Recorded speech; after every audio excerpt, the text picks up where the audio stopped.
शाम के 7 बजने को है। हर रोज की तरह वक्त होता है महारो राजस्थान का। नमस्कार, मैं रविंद्र सिंह आपके साथ। शुरुआत आज की अहम खबर से करेंगे। प्रदेश में 7 सीटों पर होने जा रहे उपचुनाव के लिए सियासी बिसात पूरी तरह से बिक चुकी है। नामांकन प्रक्रिया पूरी हो चुकी है। बात अगर सलूंबर सीट की करें तो यहां मुकाबला त्रिकोणीय होने जा रहा है। बीजेपी और बीएपी में सब कुछ सामान्य लग रहा है, लेकिन कांग्रेस में नाराजगी का दौर चल रहा है। इस पूरी रिपोर्ट में समझते हैं आज का समीकरण क्या कहता है।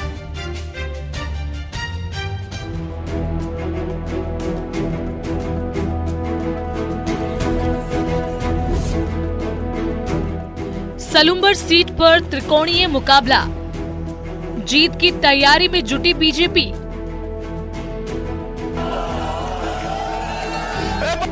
कांग्रेस में छाए कलह के बादल। उपचुनाव के लिए नामांकन प्रक्रिया पूरी हो चुकी है, लेकिन सलूंबर सीट पर कांग्रेस के कुनबे में कलह का दौर चल रहा है। टिकट कटने से कांग्रेस के कद्दावर आदिवासी नेता रघुवीर सिंह मीणा नाराज चल रहे हैं। नाराजगी का दौर ऐसा है कि वो कांग्रेस उम्मीदवार रेशमा मीणा के नामांकन तक में शरीक नहीं हुए। दरअसल सलूंबर सीट पर कई साल से रघुवीर सिंह मीणा या फिर उनकी पत्नी का कब्जा रहा है, लेकिन इस बार कांग्रेस आलाकमान ने अपनी रणनीति में बदलाव करते हुए रेशमा मीणा पर दांव खेला। लेकिन कांग्रेस का फैसला रघुवीर सिंह मीणा को रास नहीं आया।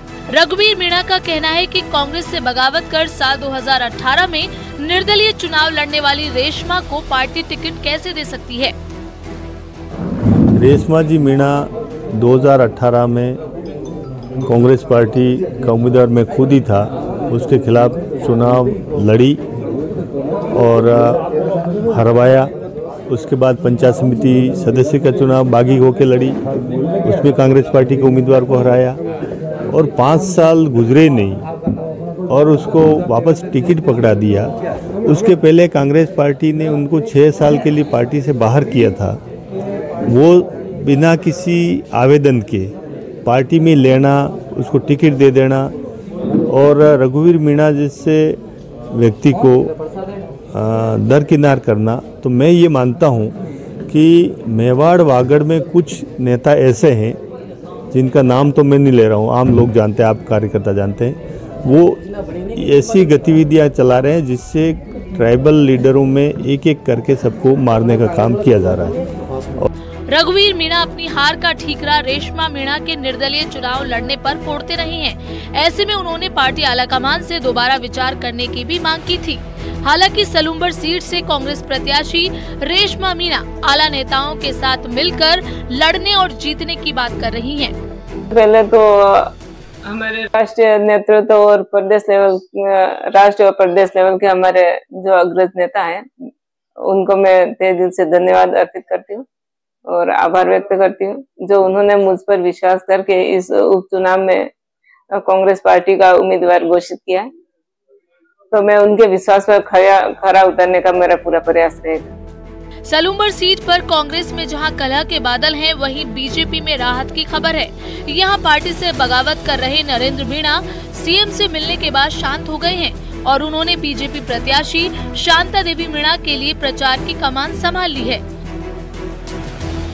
नरेंद्र मीणा भी टिकट के प्रबल दावेदार माने जा रहे थे, लेकिन दिवंगत विधायक अमृतलाल मीणा की पत्नी शांति देवी मीणा को टिकट देकर भाजपा ने सहानुभूति कार्ड खेला है।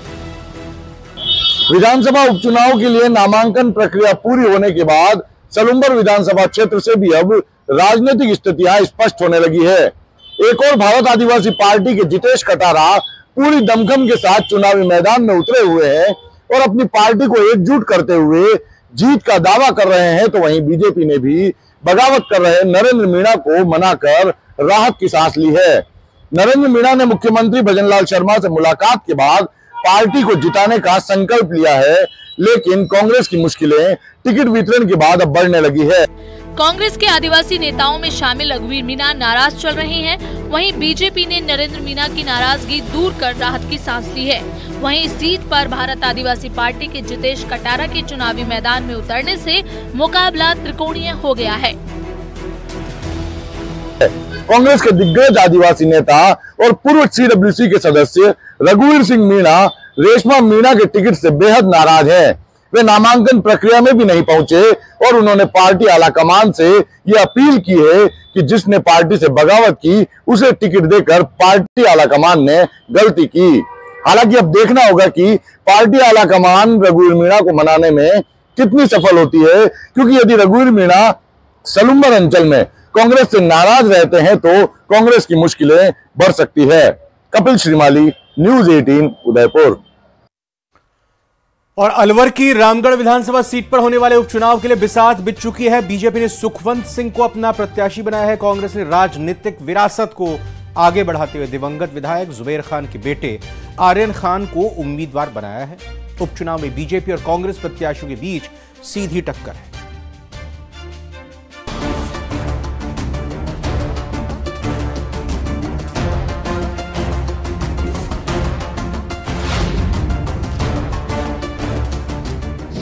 रामगढ़ में बीजेपी और कांग्रेस के बीच सीधा मुकाबला।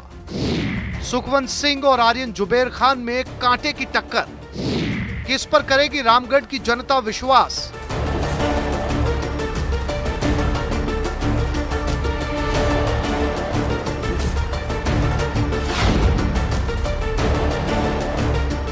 अलवर जिले की रामगढ़ सीट पर उपचुनाव की बिसात बिछ चुकी है। एक तरफ बीजेपी के सुखवंत सिंह हैं, तो दूसरी तरफ पहली बार चुनावी मैदान में उतरे कांग्रेस के आर्यन जुबेर खान, जिन्हें पिता जुबेर खान के निधन के बाद कांग्रेस ने मौका दिया है या फिर कहें इमोशनल कार्ड खेला है। दोनों ही प्रत्याशियों के बीच कांटे की टक्कर मानी जा रही है। आर्यन खान एक तरफ युवा और पढ़े लिखे नौजवान हैं, वहीं सुखवंत सिंह आर्यन खान से उम्र में बड़े हैं और आर्यन के मुकाबले उन्हें राजनीति में 3 चुनावों का अनुभव है, लेकिन आर्यन खान का ये पहला चुनाव है। अब आप लोगों को ही पापा जैसे हमारा ध्यान रखना है। पापा जैसे मैं तो यही सोचता था कभी चुनाव लड़ेगा तो पापा लड़ाएंगे, लेकिन अब आप लोगों में मैं अपने पापा को ढूंढूंगा और आप लोगों से उम्मीद करूंगा कि आप मेरे को चुनाव लड़वाएं या कांग्रेस पार्टी चुनाव लड़वाएं। बात अगर बीजेपी उम्मीदवार सुखवंत सिंह की करें तो साल 2010 में सुखवंत सिंह राजनीति में आए, लक्ष्मणगढ़ पंचायत समिति से प्रधान बने और उसके बाद वो बीजेपी में पूरी तरह से सक्रिय हो गए। 2018 में बीजेपी ने ज्ञानदेव आहूजा का टिकट काटकर सुखवंत सिंह को उम्मीदवार बनाया था, लेकिन वो कांग्रेस की सफिया खान से हार गए। साल 2023 में बीजेपी ने जब सुखवंत सिंह का टिकट काटकर ज्ञानदेव आहूजा के भतीजे जय आहूजा को टिकट दिया तो सुखवंत सिंह ने बगावत कर दी। इसके बाद उन्होंने आजाद समाज पार्टी के बैनर तले चुनाव लड़ा। सुखवंत सिंह करीब 74,000 वोटों के साथ दूसरे नंबर पर रहे और कांग्रेस के जुबेर खान जीत गए, लेकिन लोकसभा चुनाव में सांसद और केंद्रीय मंत्री भूपेंद्र यादव उन्हें फिर से पार्टी में लेकर आ गए। कांग्रेस विधायक जुबेर खान के निधन के बाद खाली हुई रामगढ़ सीट के लिए उपचुनाव में सुखवंत सिंह ने बाजी मारते हुए टिकट हासिल किया। पार्टी ने बगावत पर उतरे जय आहूजा को भी मना लिया है। सुखवंत सिंह ने नामांकन के दौरान हुई जनसभा में भारी भीड़ दिखाकर मुख्यमंत्री से लेकर भूपेंद्र यादव और मदन राठौड़ को बता दिया कि उनकी आज भी क्षेत्र में मजबूत पकड़ है। शीर्ष नेतृत्व हमारे साथ है, हमारे कद्दावर नेता माननीय भूपेंद्र सिंह यादव जी हमारे साथ हैं और पूरा शीर्ष नेतृत्व ने जो मुझ पर विश्वास किया एक छोटे से कार्यकर्ता पर, और इस बार मुझे पूरा यकीन है पार्टी सारी एकजुट है, सभी कार्यकर्ता एकजुट हैं, एकजुट होकर इस कमल को अवश्य खिलाएंगे। और मैं पार्टी को भी भरोसा दिलाता हूँ कि इस बार जो आप सब लोगों ने मुझ पर विश्वास किया उस पर मैं खरा उतरूंगा। आर्यन जुबेर खान की बात करें तो उनका भले ही ये पहला चुनाव हो, लेकिन वो अपने पिता जुबेर खान और मां सफिया खान के चुनाव में भी पूरी तरह सक्रिय रहे और सारा मैनेजमेंट भी देखते थे। जुबेर खान के बारे में कहा जाता है कि उनकी पकड़ सिर्फ मुस्लिम मतदाताओं में ही नहीं बल्कि उनके काफी संख्या में हिंदू भी समर्थक रहे हैं। यही वजह रही कि वो रामगढ़ से 4 बार विधायक बने। वहीं आर्यन की मां सफिया खान भी 1 बार विधायक रह चुकी हैं। अब जुबेर खान के निधन के बाद उनके छोटे बेटे आर्यन को कांग्रेस ने प्रत्याशी बनाया है। ऐसा माना जा रहा है कि आर्यन को जुबेर खान के निधन की सहानुभूति मिलेगी। बहरहाल चुनाव नतीजों से पहले सभी अपनी जीत पक्की मानकर चल रहे हैं। अब देखना होगा कि रामगढ़ की जनता अनुभव को तरजीह देती है या फिर पिता की विरासत को आगे बढ़ाने वाले आर्यन पर भरोसा जताती है। अलवर से न्यूज़ 18 राजस्थान के लिए नितिन तिवारी की रिपोर्ट।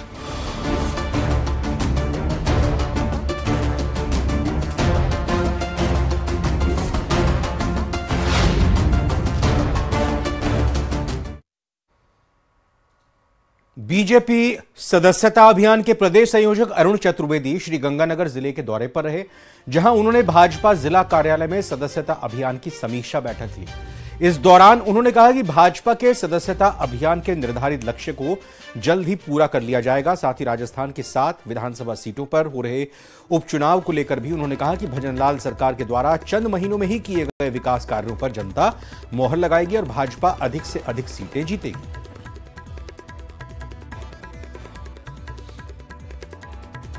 भाजपा के पूर्व प्रदेशाध्यक्ष और सदस्यता अभियान के संयोजक अरुण चतुर्वेदी जी आज श्री गंगानगर जिले के दौरे पर हैं, जहां उन्होंने भाजपा कार्यकर्ताओं की बैठक लेते हुए सदस्यता अभियान की समीक्षा की। हम उन्हीं से सीधा जानते हैं, भाजपा के द्वारा जो सदस्यता अभियान चल रहा है, समीक्षा में क्या फैक्ट्स निकल के सामने आए? पूरा कोई भी बूथ ऐसा नहीं है जिस बूथ पर सदस्यता हुई, ये हम सबके लिए प्रसन्नता की बात है। बूथ को हम न्यूनतम में कई मानते हैं। पार्टी के दिखते हुए सब कार्यकर्ता पार्टी काम में लग रहे हैं और जिस लक्ष्य को हमने सोचा था उस लक्ष्य की प्राप्ति की दिशा में सकारात्मक प्रयास सबके हो रहे हैं। चतुर्वेदी साहब, सदस्यता अभियान की डेट एक्सटेंड करनी पड़ी, क्या कारण रहे? फीडबैक ये भी निकल के सामने आ रहा है कि लोगों का भाजपा से उतना जुड़ाव नहीं रहा जो 2014 या 18 में देखने को मिला था। देखिए, मैं थोड़ा सा पीछे ले जाऊंगा। 2014 में जब हमने ऑनलाइन सदस्यता शुरू की थी, उस समय पार्टी ने लक्ष्य तय किया था 10 करोड़ का। उस 10 करोड़ के लक्ष्य को हमने 6 महीने में प्राप्त किया था और अभी हमने 2 सितंबर को सदस्यता शुरू की। 21 अक्टूबर को जो समीक्षा की, मात्र 45 दिन का समय गया था। इस 45 दिन में 10 करोड़ के लक्ष्य को प्राप्त कर लिया। 15 नवंबर तक जैसे कोई 20 दिन और थे जिसमें काम चलना है, तो आप अंदाज लगा सकते हैं अगर रुझान इसके आधार पर तय होता है। तो ये थे श्री गंगानगर पधारे भाजपा के पूर्व प्रदेशाध्यक्ष और सदस्यता अभियान के प्रदेश संयोजक अरुण चतुर्वेदी, जिन्होंने कहा कि भाजपा सदस्यता अभियान को लेकर तेजी से काम कर रही है और विधानसभा चुनाव जो होने जा रहे हैं 7 सीटों पर, उन पर भी भारतीय जनता पार्टी प्रमुखता से अपना दावा पेश करेगी और जीत दर्ज करेगी। अशोक शर्मा, न्यूज़ 18, श्री गंगानगर। राजसमंद से बड़ी खबर आ रही है, आइए आपको बताते हैं। स्वर्गीय किरण माहेश्वरी का अलौकिक स्मरण एवं दीपावली स्नेह मिलन कार्यक्रम, जिसमें मुख्यमंत्री भजनलाल शर्मा शिरकत करने के लिए पहुंचे हैं। उस कार्यक्रम में बीजेपी प्रदेश अध्यक्ष मदन राठौड़ भी साथ ही में मौजूद हैं। श्री द्वारिकाधीश मंदिर के पीठाधीश्वर गोस्वामी वागीश कुमार भी मंचासीन हैं। मंत्री जोराराम कुमावत, विधायक अनीता भदेल, चंद्रभान सिंह आक्या, श्रीचंद कृपलानी, हरि सिंह रावत, सुरेंद्र सिंह राठौड़, जिला संगठन प्रभारी वीरेंद्र सिंह, जिला प्रमुख रत्नी देवी भी इस दौरान मौजूद हैं। जिला मुख्यालय के 100 फीट रोड हमारे पार्टी के नेता और विधायक श्री सुरेंद्र सिंह जी राठौड़ साहब, पार्टी के जिला अध्यक्ष मान सिंह जी बारड़ साहब, श्रीमती रत्नी देवी जी, जिला प्रमुख अरविंद सिंह जी राठौड़ साहब प्रधान, अनिल मिश्रा जी एवं मंच पर विराजमान सभी अतिथिगण और मेरे सामने बैठे मेरे पूजा योग बुजुर्गों, नौजवान दोस्तों और इतनी बड़ी संख्या में आई मेरी माता बहनों, सबसे पहले तो मैं आप सभी का अभिनंदन करता हूं, वंदन करता हूं। आप सभी को मैं नमन करता हूं और धन्यवाद देता हूं दीप्ति जी को। इस कार्यक्रम के माध्यम से आप सभी के दर्शन का लाभ मुझे मिला है। निश्चित रूप से मैं धन्यवाद देता हूं दीप्ति जी को। मैं कह सकता हूं कि किरण माहेश्वरी जी जिस तरह से उन्होंने एक राजनीति के छोटे से पद से उन्होंने पार्षद का चुनाव लड़ा, पार्षद के चुनाव से लड़ते हुए जनता के बीच में मेहनत करते हुए, उनकी भावनाओं का सम्मान करते हुए वो सांसद भी बनी, विधायक भी बनी, भारतीय जनता पार्टी राष्ट्रीय टीम में उपाध्यक्ष भी बनी और महिला मोर्चा की अध्यक्ष भी बनी और वो मंत्री भी बनी। मित्रों, मैं कह सकता हूं कि किरण जी का व्यक्तित्व, उनकी समझदारी, सभी को साथ लेकर का उनका जो जज्बा था, निश्चित रूप से वो हमको रास्ता दिखाता है। मैं कहना चाहता हूं क्योंकि किरण जी जब बीमार थी, उनको कोटा का प्रभारी बनाया गया था चुनाव का और मेरे को जोधपुर का प्रभारी बनाया गया था। अक्सर मेरी बात हुआ करती थी क्योंकि उससे पहले मैं भी कोरोना से निकला था और उनकी कोरोना हुआ तो उनसे बातचीत होती थी। मैं कह सकता हूं कि जितनी जीवटता के साथ किरण जी काम करती थी और उनको चिंता रहती थी, मैं धन्यवाद देना चाहता हूं दीप्ति जी को कि उनके पथ चिन्हों पर चलते हुए, क्योंकि दीप्ति जी का भी हाल वही है कि ये जब भी जाती है मेरे से मिलने, कहीं ना कहीं राजसमंद के 2, 4, 5 पेपर पकड़ा के आती हैं।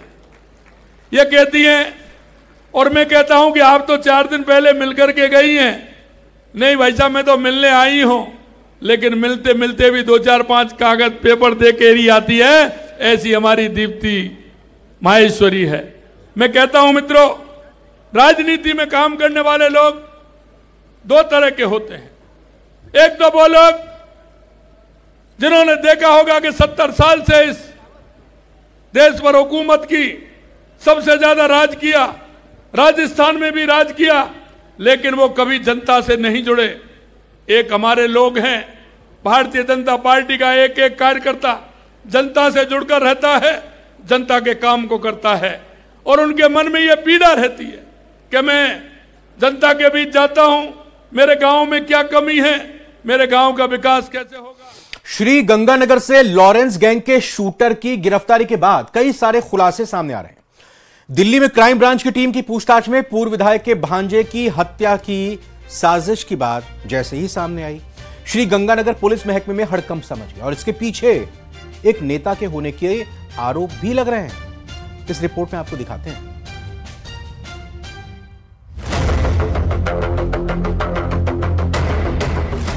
लॉरेंस गैंग के शूटर का खुलासा। निशाने पर थे सुनील पहलवान। नेता अशोक चांडक पर आरोप। लॉरेंस गैंग से जान को खतरा। बड़ी सुरक्षा, जवान कर रहे रक्षा।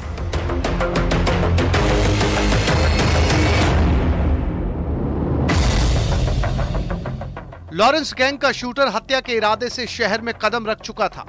पुलिस को भनक लगी उससे पहले हत्या कर फरार हो जाने का प्लान था। निशाने पर थे पूर्व विधायक के भांजे सुनील पहलवान। सब कुछ प्लान के मुताबिक चल रहा था, लेकिन दिल्ली क्राइम ब्रांच के चलते प्लान फेल हो गया। शूटर को हत्या करने से पहले ही गिरफ्तार कर लिया गया।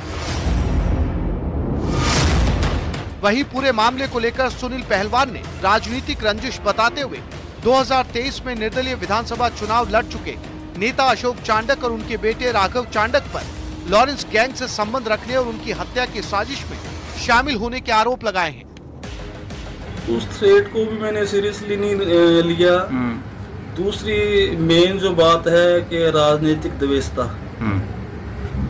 राजनीतिक द्वेषता जो है उसके कारण मुझे टारगेट किया जा रहा है। बता दें कि दिल्ली में इंटेलिजेंस टीम ने लॉरेंस गैंग के 7 शूटर्स पकड़े हैं। इन्हीं में से एक आरोपी सुखराम श्री गंगानगर की पुरानी आबादी थाना क्षेत्र से पकड़ा गया है, जो हनुमानगढ़ का रहने वाला है और श्री गंगानगर के पूर्व विधायक के भांजे सुनील पहलवान की हत्या करने के इरादे से शहर में ठहरा हुआ था।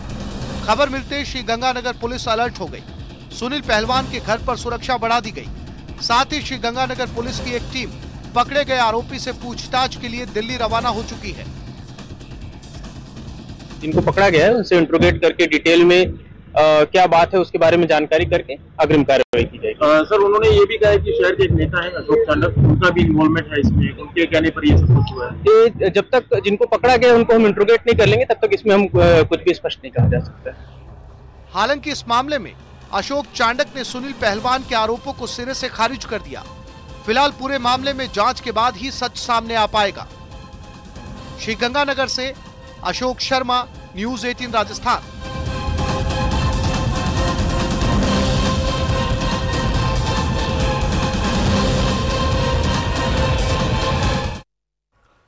बाड़मेर पुलिस ने ऑपरेशन भौकाल के तहत एक बाइक चोर गिरोह का पर्दाफाश किया है। पुलिस ने 4 चोरों को गिरफ्तार कर उनसे 16 बाइक्स बरामद की हैं। चोरों से जब पूछताछ की तो पुलिस के होश उड़ गए। देखिए इस रिपोर्ट में आखिर ऐसा कैसे इन लोगों ने कारनामा करके दिखाया।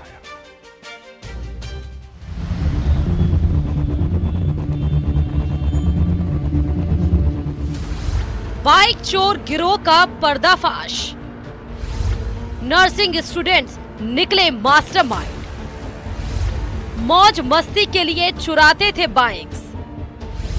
4 शातिर चोरों से 16 बाइक बरामद।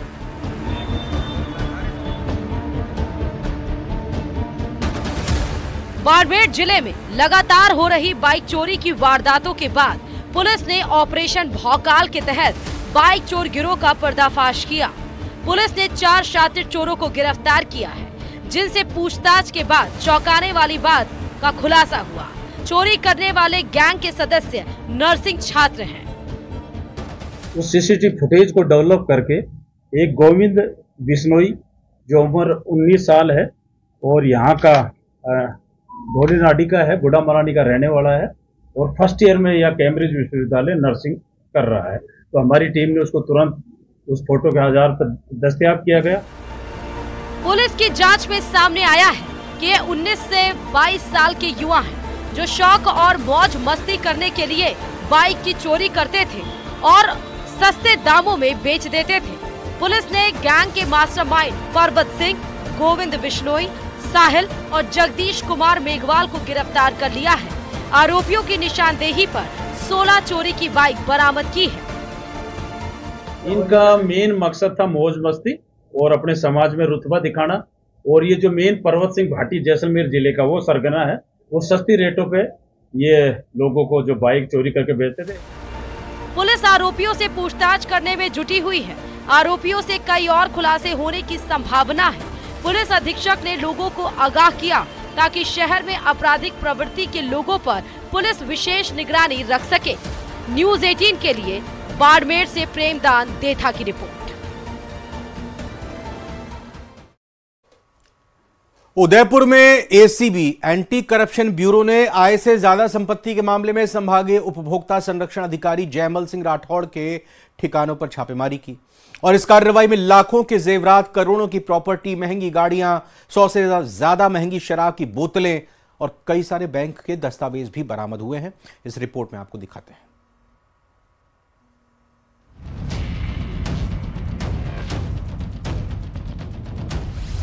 करप्शन का धन, एसीबी का एक्शन।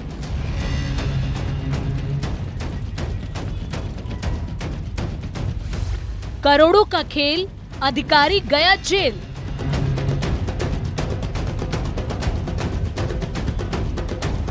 उदयपुर में एंटी करप्शन ब्यूरो ने आय से अधिक संपत्ति के मामले में संभागीय उपभोक्ता संरक्षण अधिकारी जयमल सिंह राठौड़ के ठिकानों पर छापेमारी की। दिन भर चली इस कार्रवाई में जयमल सिंह राठौड़ के ठिकाने से एसीबी को लाखों के जेवरात, करोड़ों की प्रॉपर्टी के पेपर, कई महंगी गाड़ियां और 100 से ज्यादा महंगी शराब की बोतलें मिली हैं। एसीबी की तरफ से दी गई जानकारी के मुताबिक जयमल सिंह राठौड़ के खिलाफ दर्ज आय से अधिक संपत्ति अर्जित करने के मामले में उदयपुर, भीलवाड़ा समेत 4 ठिकानों पर छापेमारी की गई। एसीबी ने उनके आवास, होटल, पैतृक गांव और अन्य ठिकानों पर तलाशी अभियान चलाया। जयमल राठौड़ के घर एसीबी की टीम के सर्च ऑपरेशन के दौरान 4 टीमों ने एक साथ दबिश दी थी। उदयपुर, राजसमंद, चित्तौड़गढ़ और डूंगरपुर की टीमों ने सरदारपुरा स्थित जयमल राठौड़ के निवास स्थान, सज्जनगढ़ रोड स्थित होटल, तो वहीं कलेक्ट्री के पीछे ऑफिस और बिलवाड़ा में पैतृक निवास पर एक साथ सर्च ऑपरेशन शुरू किया था। यहां से एसीबी को न सिर्फ करोड़ों की संपत्ति के दस्तावेज मिले हैं, बल्कि 119 अंग्रेजी शराब की बोतलें भी मिली है, तो वहीं वन्यजीव संरक्षण अधिनियम का उल्लंघन भी जयमल राठौड़ करते हुए पाए गए हैं। एसीबी मुख्यालय के निर्देश पर एसीबी की अलग अलग टीमों द्वारा उदयपुर, भीलवाड़ा में गुरुवार अलसुबह कार्रवाई करते हुए जयमल सिंह राठौड़, संभागीय उपभोक्ता संरक्षण अधिकारी, उदयपुर के खिलाफ दर्ज आय से अधिक संपत्ति अर्जित करने के मामले में आरोपी की 4 अलग अलग ठिकानों पर छापा मारकर तलाशी अभियान चलाया गया। एसीबी को जयमल के घरों लॉकर से अब तक 2 किलो सोना, 14 किलो 200 ग्राम चांदी और हीरे के आभूषण मिले हैं। अब एसीबी जयमल राठौड़ के परिवार से पत्नी, दोनों बेटों और बहू के बैंक खाते भी खंगालने में जुटी है। एसीबी के एडिशनल एसपी अनंत कुमार के नेतृत्व में जांच अभी भी जारी है। जयमल राठौड़ के यहाँ मिली सभी संपत्तियों और दस्तावेजों को जब्त कर लिया गया है, तो वहीं अब एसीबी के एडिशनल एसपी अनंत कुमार आय और संपत्ति का मूल्यांकन करने में जुटे हुए हैं। कपिल श्रीमाली, न्यूज 18 उदयपुर। और देखिए इस वक्त सांचौर की एक बड़ी खबर आपको बताते हैं। ब्रेकिंग न्यूज सांचौर से यह है कि पत्थर के खदान में ब्लास्ट हुआ। खेत में काम कर रही महिला इस दौरान घायल हो गई। लीज धारक पर मनमाने तरीके से ब्लास्टिंग करने का आरोप लगा है। परिजनों की शिकायत पर पुलिस ने मामला दर्ज कर लिया है। रानीवाड़ा के पास स्थित जालेरा के पास स्थित मेसनरी पत्थर खदान में ब्लास्ट के दौरान पत्थर उड़कर लगने से पास के खेत में काम कर रही महिला घायल हो गई। महिला के परिजनों ने माइंस लीज धारक पर मनमाने तरीके से ब्लास्टिंग करने का आरोप लगाया है। परिवाद लेकर थाने पहुंचे परिजनों की शिकायत पर पुलिस ने मामला दर्ज कर लिया है। तो घायल महिला को आप देख सकते हैं खेत में कैसे ब्लास्टिंग के दौरान जो पत्थर टूट रहे थे वो उड़ते हुए महिला को लगे।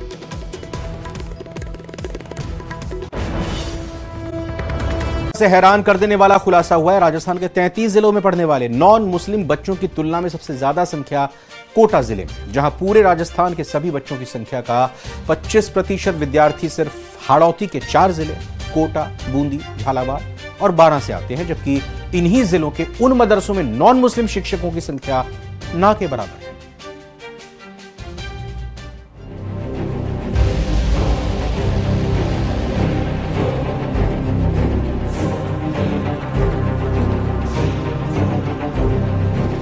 देश के सर्वोच्च न्यायालय में मदरसों के अस्तित्व पर बहस छिड़ गई है, तो वहीं राजस्थान में बेहद अहम खुलासा हुआ है। राजस्थान हाईकोर्ट के वकील सुजीत स्वामी ने सूचना के अधिकार के तहत राजस्थान मदरसा बोर्ड से साल 2022-23, साल 2023-24 और साल 2024-25 में सभी जिलों में मौजूदा मदरसों में पढ़ने वाले नॉन मुस्लिम छात्र और छात्राओं की संख्या के अलावा नॉन मुस्लिम पुरुष और महिला शिक्षकों की संख्या जिलेवार मांगी, जिसमें चौंकाने वाले खुलासे हुए हैं।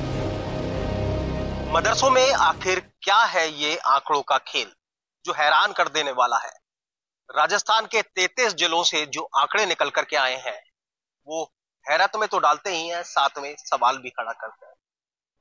कोटा संभाग के 4 जिले कोटा, बूंदी, बारां और झालावाड़ के आंकड़ों को अगर पूरे प्रदेश के आंकड़ों से कंपेयर किया जाए तो 25% से ज्यादा नॉन मुस्लिम छात्र और छात्राएं संभाग के 4 जिले यानी कोटा, बूंदी और बारां, झालावाड़ से हैं। प्रदेश के सभी जिलों के मदरसों में पढ़ने वाले नॉन मुस्लिम छात्र छात्राओं के आंकड़ों पर अगर नजर डालें तो साल 2022-23 में 1775 नॉन मुस्लिम छात्र थे, वहीं 1566 नॉन मुस्लिम छात्राएं थी। साल 2023-24 में 1737 नॉन मुस्लिम छात्र थे, वहीं 1609 नॉन मुस्लिम छात्राएं थी। साल 2024-25 में 1600 नॉन मुस्लिम छात्र थे, वहीं 1456 नॉन मुस्लिम छात्राएं थी। राजस्थान मदरसा बोर्ड में मैंने ये पूछा था आरटीआई लगा करके कि अपने राजस्थान के अंदर मदरसा के अंदर कितने नॉन मुस्लिम बच्चे पूरा जिलेवार हमें संख्या बताओ, जिसमें छात्र कितने हैं, छात्राएं कितनी हैं। इसके अलावा जो नॉन मुस्लिम शिक्षक हैं, चाहे वो फीमेल शिक्षक हो चाहे मेल शिक्षक हो, इसकी हमने संख्या उनसे लास्ट फाइनेंशियल ईयर 3 की मांगी थी। तो उन्होंने बताया, जो हमें डाटा मिला ये शॉकिंग निकला कि अपने बेसिकली हाड़ौती रीजन कोटा, बूंदी, झालावाड़ और बारां, यहाँ पे 33 जिलों के 25% बच्चे यही 4 रीजन में पढ़ रहे हैं। आप देखोगे 3056 बच्चे इस साल मदरसा के अंदर इनरोल्ड है, नॉन मुस्लिम बच्चों की बात कर रहा हूँ बस। वही बात कोटा संभाग के चारों जिले कोटा, बूंदी, बारां, झालावाड़ के आंकड़ों की करें तो कोटा में साल 2022-23 में जहां नॉन मुस्लिम छात्रों की संख्या 162 थी तो छात्राओं की संख्या 183 थी। झालावाड़ में छात्रों की संख्या 120 तो छात्राओं की संख्या 100 थी। बूंदी जिले में मदरसों में पढ़ने वाले 51 नॉन मुस्लिम छात्र थे, जबकि 62 नॉन मुस्लिम छात्राएं थी। बारां में मदरसे में पढ़ने वाले 93 छात्र नॉन मुस्लिम थे और 89 छात्राएं नॉन मुस्लिम थी। अब बात करते हैं 2023-24 के आंकड़ों की, तो कोटा जिले में 171 नॉन मुस्लिम छात्र, 267 नॉन मुस्लिम छात्राएं थी। झालावाड़ में 114 छात्र और 105 छात्राएं, बूंदी जिले में 47 छात्र और 50 छात्राएं, बारां जिले में 90 छात्र और 80 छात्राएं। आखिर में अगर 2024-25 के आंकड़ों पर नजर डालें तो कोटा जिले में 156 छात्र, 184 छात्राएं हैं। झालावाड़ जिले में 95 छात्र और 89 छात्राएं हैं। बूंदी जिले में 40 छात्र, 48 छात्राएं हैं। वहीं 12 जिले में 87 छात्र, 85 छात्राएं हैं। जिस तरह की एनसीपीसीआर ने अभी सुप्रीम कोर्ट में हलफनामा दायर किया कि एक भौगोलिक सत्यापन हर मदरसा का होना चाहिए, फंड के लिए किस तरह से धार्मिक शिक्षा और बोगस डाटा ये भी बताए जाते हैं। और कहीं ना कहीं इस्लाम की तामील ये भी आज संविधान में दिया गया है 28 में क्लॉज में कि संविधान की तालीम संविधान के अनुसार अदर धर्म के बच्चों को आप किसी और धर्म की शिक्षा नहीं दे सकते। तो भौगोलिक सत्यापन बहुत ज्यादा जरूरी है। और हमारे हिंदुओं के बच्चों को किस तरह से ब्रेन वॉश, इस्लाम की तालीम क्यों दी जा रही है, ये चिंता का विषय। और पीएफआई का गढ़ पहले भी कोटा रह चुका है। तो ये बहुत बड़ी मतलब एक तरह की फ्यूचर की प्लानिंग जिसे हम कह सकते हैं कि नॉन मुस्लिम बच्चे कोटा के अंदर सबसे ज्यादा मदरसा में पढ़ रहे हैं। तो राज्य सरकार को इसमें सख्त एक्शन लेना चाहिए और सभी मदरसा का पूरा राजस्थान के 33 जिलों के मदरसा का भौगोलिक सत्यापन अवश्य करना चाहिए। अब इन जिलों में नॉन मुस्लिम शिक्षक और शिक्षिकाओं का आंकड़ा भी देख लीजिए। साल 2022-23 में 2 शिक्षक कोटा जिले के मदरसों में हैं। वहीं झालावाड़ जिले में सिर्फ 1, बूंदी जिले में 0 और 12 जिले में भी 0 आंकड़ा नॉन मुस्लिम शिक्षकों का है। 2023-24 में कोटा जिले में सिर्फ 1, झालावाड़ जिले में 1, बूंदी जिले में फिर 0 और 12 जिले में भी 0 नॉन मुस्लिम शिक्षक हैं। 2024-25 के आंकड़ों की बात करें तो कोटा जिले में फिर सिर्फ 1 शिक्षक नॉन मुस्लिम है। झालावाड़ जिले में भी सिर्फ 1 शिक्षक नॉन मुस्लिम है। वहीं बूंदी और 12 में नॉन मुस्लिम शिक्षकों का आंकड़ा 0 है। इन आंकड़ों के साथ ही सवाल खड़े हो रहे हैं कि आखिर इतनी बड़ी तादाद में नॉन मुस्लिम बच्चे मदरसों में तालीम लेने क्यों जा रहे हैं, जबकि छात्रों की संख्या इतनी ज्यादा, जबकि मदरसों में पढ़ाने वाले नॉन मुस्लिम शिक्षकों की संख्या ना के बराबर है। अब इन आंकड़ों के साथ खड़ा हो रहा है बड़ा सवाल कि आखिर क्या है इन आंकड़ों की सच्चाई, क्या है इन आंकड़ों की हकीकत। आखिर कोटा, 12, झालावाड़ और बूंदी में इतनी बड़ी तादाद में नॉन मुस्लिम छात्र और छात्राएं क्यों मदरसों में तालीम लेने के लिए जा रहे हैं? या फिर ये कोई आंकड़ों का बड़ा खेल है, या फिर है कोई बड़ी साजिश? निश्चित तौर पर इस पर जांच होनी चाहिए ताकि पूरी सच्चाई सामने आ सके और इस साजिश का खुलासा हो सके। हिमांशु मित्तल, न्यूज़ 18 कोटा। नीम का थाना के टोडा के पास तेलीवाला मोड़ पर देर रात रॉयल्टी नाके पर फायरिंग का मामला सामने आया है। क्रशर और रॉयल्टी कर्मचारियों के बीच मारपीट हो गई, वहीं गाड़ियों में तोड़फोड़ की गई। पूरी घटना का सीसीटीवी फुटेज भी सामने आया। रॉयल्टी नाके पर 7 कर्मचारी मौजूद थे। रात 1 बजे करीब 10 गाड़ियों में सवार होकर आए 70-80 क्रशर कर्मचारियों ने रॉयल्टी कर्मचारियों की मारपीट की, उनके साथ मारपीट की। करीब 6 राउंड फायर किए गए। वहीं मारपीट में 3 लोग घायल हो गए। रॉयल्टी कर्मचारी देवेश कुमार ने बताया कि गाड़ियों की रॉयल्टी पर्ची काट रहे थे, मारपीट की गई।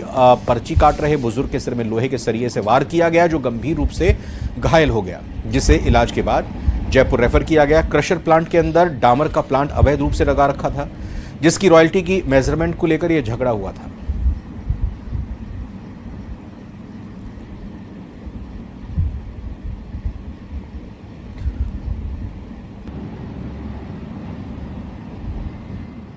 और व्यापार जगत में राजस्थान की ऊंची उड़ान। जी हां, व्यापार जगत में जिस तरीके से ऊंची उड़ान है, बिजनेस न्यूज़ 18 का ये कॉन्क्लेव कार्यक्रम आप देखिए।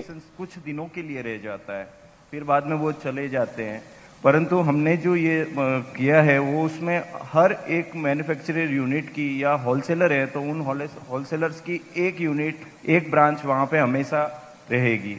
उनके लिए हम कुछ चार्जेस वगैरह रखा और वो सारे बहुत ही अच्छे तरीके से लोग एग्री हुए और उसके लिए मैं सभी मैन्युफैक्चरर्स का, होलसेलर्स का सबसे तहे दिल से धन्यवाद करता हूँ। सिंगापुर हब की तरफ से सबका धन्यवाद करता हूँ कि उन्होंने एक ही बार के आह्वान पे उन्होंने तैयार हो गए और सिंगापुर हब में आने के लिए तैयार हुए। जी sir, coming to you, new education policy की बात करें तो उसमें स्किल डेवलपमेंट पर फोकस किया गया है। कैसे रावत एजुकेशनल ग्रुप अपने स्कूल्स में स्किल डेवलपमेंट को प्रमोट कर रहा है और क्या आपके अगले प्रोजेक्ट्स है स्किल डेवलपमेंट को लेकर? स्किल डेवलपमेंट के प्रोग्राम्स हम लोग काफ़ी लंबे समय से बच्चों में कर रहे हैं। बहुत सारी ऐसी एक्टिविटीज़ हैं, चाहे वो कढ़ाई हो, चाहे सिलाई हो, चाहे बच्चों को पंखा ठीक करना हो, इलेक्ट्रिशियन का काम हो, चाहे फर्नीचर का काम हो। ये बहुत एक्टिविटीज़ के माध्यम से हम लोग बच्चों को डिलीवर कर रहे हैं कि जिससे कि बच्चा आगे फ्यूचर में कि किसी भी तरीके की प्रॉब्लम्स को फेस ना कर सके, वो खुद अपने आप में एक एम्प्लॉयमेंट के जरिए वो काम कर सके आगे। जी। और बहुत लंबे समय से हम लोग इस पे वर्क कर रहे हैं। न्यू एजुकेशन पॉलिसी में भी स्किल डेवलपमेंट पे फोकस किया गया है। भारतीय संस्कृति से भी जुड़ी हुई है हमारी न्यू एजुकेशन पॉलिसी।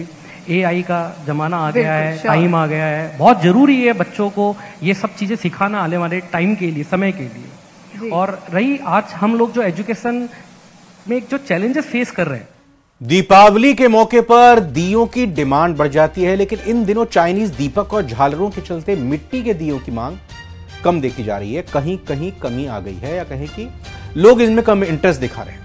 ऐसे में इस व्यापार से जुड़े लोग थोड़ा निराश जरूर हैं। अजमेर के जादूगर आर्यनगर में प्रजापति समाज के लोग हर रोज हजारों की संख्या में दीपक बना रहे हैं, लेकिन इन्हें परेशानी यह है कि दियों की लागत अब बढ़ने लगी है क्योंकि मिट्टी की कीमत में इजाफा हो गया है।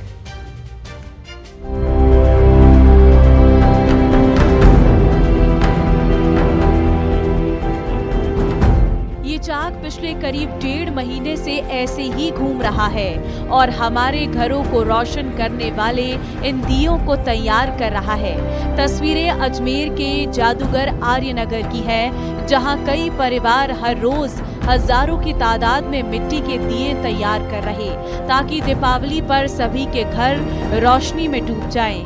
परिवार के सभी सदस्य मिलकर दियों को कड़ी मेहनत के बाद तैयार करते हैं। दीपावली का त्योहार नजदीक आते ही दीपक बनने की तैयारियां वो जोरों से शुरू हो गई है। अजमेर के आर्यनगर में चाक जो है वो तेजी से घूमने लगा है। इस वक्त हम आर्यनगर कॉलोनी में मौजूद हैं, जहां पर बड़ी संख्या में दीपक तैयार होते हैं। करीब 1 दर्जन से अधिक जो परिवार हैं वो जो है पिछले 1 से 2 महीनों से यही काम करने में जुटे हैं और अलग अलग तरह के। महारो राजस्थान बुलेटिन में फिलहाल इतना ही। आप बने रहिए न्यूज़ 18 राजस्थान के साथ।